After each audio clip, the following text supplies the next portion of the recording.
తెలంగాణ రాష్ట్రంలో ఆర్టీసీ కార్మికుల న్యాయమైన సమస్యల పరిష్కారం కోసం 2 రోజులుగా రాష్ట్రవ్యాప్తంగా ఆర్టీసీ కార్మికులు సమ్మె నిర్వహిస్తున్నారు. అందులో భాగంగా ఖమ్మం ఆర్టీసీ బస్ డిపో ముందు సమ్మె నిర్వహిస్తున్న ఆర్టీసీ కార్మికులకు ఐఎఫ్టీయూ మరియు పీఓడబ్ల్యూ సంఘాలు సంపూర్ణ మద్దతును తెలియజేస్తూ ఐఎఫ్టీయూ జిల్లా అధ్యక్షులు షేక్ సుబహన్, పీఓడబ్ల్యూ జిల్లా అధ్యక్షురాలు పరకాల లక్ష్మి మాట్లాడారు. 2 రోజులుగా మీరు చేస్తున్నటువంటి సమ్మెకు భారత కార్మిక సంఘాల సమైక్య ఐఎఫ్టీయూ ఇంతకుముందే రాష్ట్ర కమిటీ కూడా సంఘీభావం పూర్తి మద్దతు తెలియజేసింది. హైదరాబాద్ సెంటర్లో కానివ్వండి, వరంగల్లో కానీ చాలా చోట్ల కూడా ఐఎఫ్టీయూ పూర్తి మద్దతు తెలియజేసింది. ప్రత్యక్ష సమ్మెలో కూడా పాల్గొనడానికి ఐఎఫ్టీయూ సంపూర్ణంగా మద్దతు కూడా తెలియజేస్తూ ఉంది.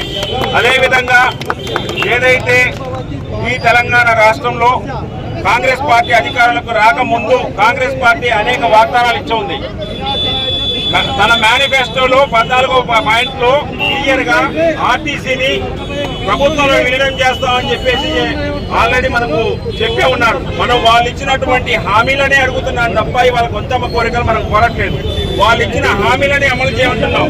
11 నెలల క్రితం రేవంత్ రెడ్డి కూడా అన్నారు, అనేక కోరికలు కోరుతా ఉన్నారు. ఈ కోరికలు జవాబు కాదని చెప్పేసి 11 నెలల క్రితం అక్కడ అయినా కూడా మనం సమ్మె విరమించుకొని ఈ కాలంలో మనం ఆల్రెడీ ప్రజలకు ఎటువంటి ఇబ్బందులు కలగకుండా మన ఆర్టీసీ ముందు నడుపుతా ఉన్నాం. అయినా కూడా ప్రభుత్వం నిమ్మకు నీరెత్తనట్టుగా వ్యవహరిస్తూ ఈ రోజు సమ్మెకు పోవడానికి ప్రధాన కారణం తెలంగాణ రాష్ట్రంలో ఉన్న కాంగ్రెస్ ప్రభుత్వం మాత్రమే అని చెప్పేసి మనం గుర్తించుకోవాల్సిన అవసరం ఉంది. ఏదైతే ఈ రోజు జరుగుతున్నటువంటి సమ్మెలో అందరూ పాల్గొన్న వాళ్ళందరికీ మరియు కొంతమంది డ్యూటీలు చేస్తూ బస్సులు తీస్తూ ఉన్నారు, వారికి కూడా అభినందనలు. ఎందుకంటే వాళ్ళు డ్యూటీ పోతేనే పూట గడుస్తున్న చందనంగా ఈ రోజు బస్సులు తీసి నడుపుతా ఉన్నారు. వారు కూడా తక్షణమే సమ్మెలో పాల్గొనాలని చెప్పేసి ఐఎఫ్టీయూ ఖమ్మం జిల్లా కమిటీ నుంచి కోరుతా ఉన్నాం. ఇదే విధంగా భవిష్యత్తులో జరగబోయే ఈ సమ్మె మరింత ఉధృతమని చెప్పేసి మన సమస్యను పరిష్కరించే విధంగా ఉండాలని చెప్పేసి కోరుతూ భారత కార్మిక సంఘాల సమైక్య పూర్తి మద్దతును తెలియజేస్తుంది.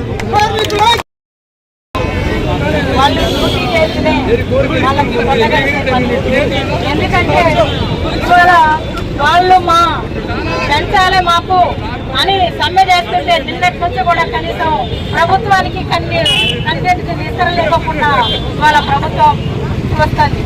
ఇవాళ ఆర్టీసీని ఇంతకుముందు సమ్మె చేసినప్పుడు గతంలో చాలా రోజుల వరకు సమ్మె చేశారు. సమ్మె చేస్తే అప్పుడు సమ్మె చేసినప్పుడు ఆయన ప్రకటించలేదు గతంలో ఉన్న ప్రభుత్వం. ఇవాళ ఈ ప్రభుత్వం వచ్చిన కాంచి కూడా వాటిని దొంగల దొక్కకుండా చేస్తూ ఉన్నాడు ఇవాళ ఈ ప్రభుత్వం. ఎందుకంటే రాష్ట్ర ప్రభుత్వం కానీ కేంద్ర ప్రభుత్వం కానీ మాకు పొట్ట నిండటం లేదు, మాకు పెంచండి, మాకు పెంచితేనే మేము గడుపుకునే పరిస్థితి ఉంది. ఇవాళ రేట్లు చూస్తే విపరీతమైన రేట్లు ఉన్నాయి. ఆ రేట్లకు తగ్గట్టుగా మీరు ఇచ్చే వేతనం మాకు సరిపోవటం లేదనేది ఇవాళ నిన్నటి నుంచి కూడా మా కార్మికులు సమ్మెకు దిగారు. కొంతమంది దీనికి వ్యతిరేకంగా కూడా సమ్మె విచ్ఛిన్నం చేయడం కోసం కొంతమంది కార్మికులు ఆర్టీసీ మళ్ళీ కొంతమంది పోయి నడపటం జరుగుతున్నది. ఎందుకంటే మనందరం కూడా ఒక తాటి మీద ఉండి ఒక్క మాట మీద ఉంటే మాత్రం ప్రభుత్వం దిగిరటానికి అవకాశం ఉంటది. కొంతమంది అటు కొంతమంది ఇటు ఉండటం వల్ల కూడా ఇవాళ ప్రభుత్వం పట్టించుకునే పరిస్థితి లేదు.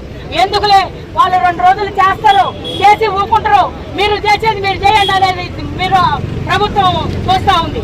అందుకనే ఇవాళ మనందరం కూడా ఐక్యంగా ఉండి మనం సమ్మెను నెరవేర్చడం కోసం గతంలో కూడా ఎన్నిసార్లు కూడా మనం సమ్మెలు చేశాం.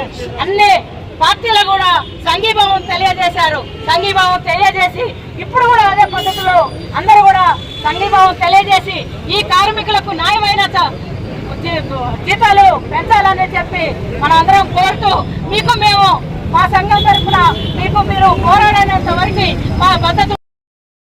ఇక్కడికి వచ్చినటువంటి ఆర్టీసీ కార్మికులకు సంఘీభావం తెలుపుదలకు వచ్చినటువంటి కార్మికులందరికీ ఆ యొక్క ధన్యవాదములు. ఈనాడు హక్కుల కోసం ఉద్యమించకపోతే, ఒక ధర్నా చేయకపోతే, ఒక కార్యక్రమం చేయకపోతే హక్కులు రావు. అమ్మాయిని అడగండి పెట్టదనేటువంటి సూత్రం ఏ విధంగా ఉందో ఇలా ఆర్టీసీ కార్మికులు సాగుతాల జీత వేతనాలతోటి కుటుంబాలను పోషించుకోలేక పిల్లలను చదివించుకోలేక ఇబ్బందులు పడుతున్న క్రమంలో మరి ఆర్టీసీ కార్మికుల సమ్మె సైరన్ మోగిస్తున్నారు. దానికి మనం అందరం కూడా సంఘీభావం తెలపాలని, అన్ని పార్టీల యొక్క మద్దతు తెలపాలని కోరుతున్నాను.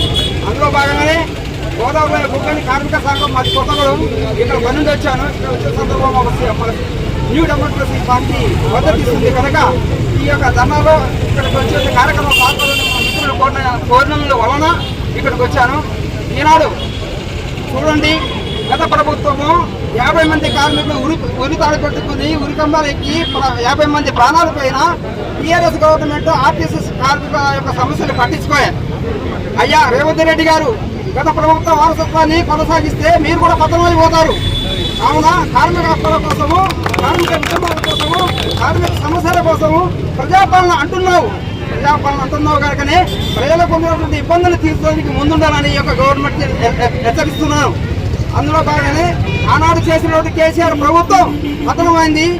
ఈ విధంగా అయింది కనుక గత వారసత్వాన్ని మీరు కొనసాగిస్తే మీరు కూడా మరి మంటలు తగ్గిపోతారని, మీరు కూడా పతనమైపోతారని, ఈ యొక్క కార్మిక సమస్యలు పరిష్కరించాలని, కార్మిక హక్కుల కోసం ఉద్యమిస్తున్నటువంటి వాళ్ళను గౌరవించాలని, ఈ యొక్క ప్రజా ఉద్యమంలో ఉన్నటువంటి కార్మిక నాయకులు కార్మిక సమస్యల మీద స్పందించి అందరూ ఐక్యంగా నిలబడాలని, దీనికి మా యొక్క మద్దతు సిపిఎం న్యూ డెమోక్రసీ తరఫున, భారత కార్మిక సంఘాల సమైక్య IFTU తరఫున మేము సంపూర్ణ మద్దతు తెలుపుతాము. కార్మిక ఐక్యత